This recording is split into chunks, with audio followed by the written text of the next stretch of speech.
Hello everyone. देखिए, reserve bank of India ने UPI payment को लेकर एक बहुत बड़ा बदलाव करने जा रही है, बहुत बड़ा अपडेट है और बहुत बड़ा इनिशिएटिव लेकर आ रही है रिजर्व बैंक ऑफ इंडिया। वो इनिशिएटिव ये है कि रिजर्व बैंक ऑफ इंडिया ये चाहती है कि हमारे देश में जो भी लोग किसी भी व्यक्ति को अगर 10,000 से ऊपर पैसा भेजेंगे तो 1 घंटे तक वो पैसा सामने वाले के अकाउंट में नहीं पहुंचेगा। यानी कि अगर आपने अभी किसी को 10,000 रुपया भेजा यूपीआई से तो 1 घंटे तक सामने वाले के अकाउंट में पैसा नहीं पहुंचेगा। 1 घंटे तक वो पैसा आपके अकाउंट में होल्ड रहेगा। ठीक है, यानी कि मान लीजिए कि अगर हमने किसी व्यक्ति को 18,000 रुपया भेजा तो 1 घंटे तक उस पैसा 18,000 रुपया सामने वाले के अकाउंट में नहीं पहुंचेगा, वो आपके पैसा आपके अकाउंट में होल्ड रहेगा। अब 1 घंटे तक आपके मोबाइल के स्क्रीन पर 2 ऑप्शन शो करेंगे, या तो कंफर्म या तो कैंसिल। अगर आप कैंसिल पे क्लिक कर दिए तो वो ट्रांजैक्शन आपका कैंसिल हो जाएगा, रुक जाएगा और सामने वाले के अकाउंट में नहीं पहुंचेगा पैसा।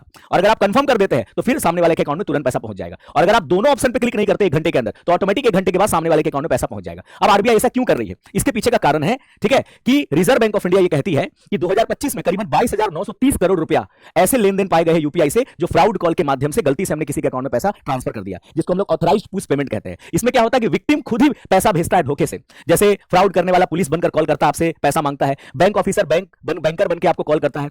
आपका दोस्त या रिश्तेदार बनकर कोई आपको कॉल करता है, आपसे पैसा मांगता है। इमरजेंसी का डर दिखाकर आपसे पैसा मांगा जाता है और आप यूपीआई पेमेंट कर देते हो। तो अब आपके पास 1 घंटा समय होगा। अगर आपको 1 घंटे में ही पता चल जाए कि हाँ, हमने जिसको पैसा भेजा है वो फ्रॉड करने वाला हमको कॉल किया था, तो हमने गलती से उसको पैसा भेजा है, तो आप अपना ट्रांजैक्शन को 1 घंटा के अंदर रोक सकते हैं कैंसिल करके। ठीक है, जिसको हम लोग कहते हैं left credit mechanism banking terminology में। अब बात करते हैं कि ये किस पर नियम लागू नहीं होगा। तो याद रखना, ये मर्चेंट पेमेंट पर लागू नहीं होगा, ई मैंडेट यानी कि ऑटो पेमेंट पर लागू नहीं होगा, चेक पेमेंट पर लागू नहीं होगा और नच ट्रांजैक्शन पर लागू नहीं होगा। मुझे उम्मीद है आपको ये आरबीआई का जो इनिशिएटिव है काफी अच्छा लगा होगा। तो आप हमको बताइए कि आपको कैसा लगा। Thank you everyone, all the best.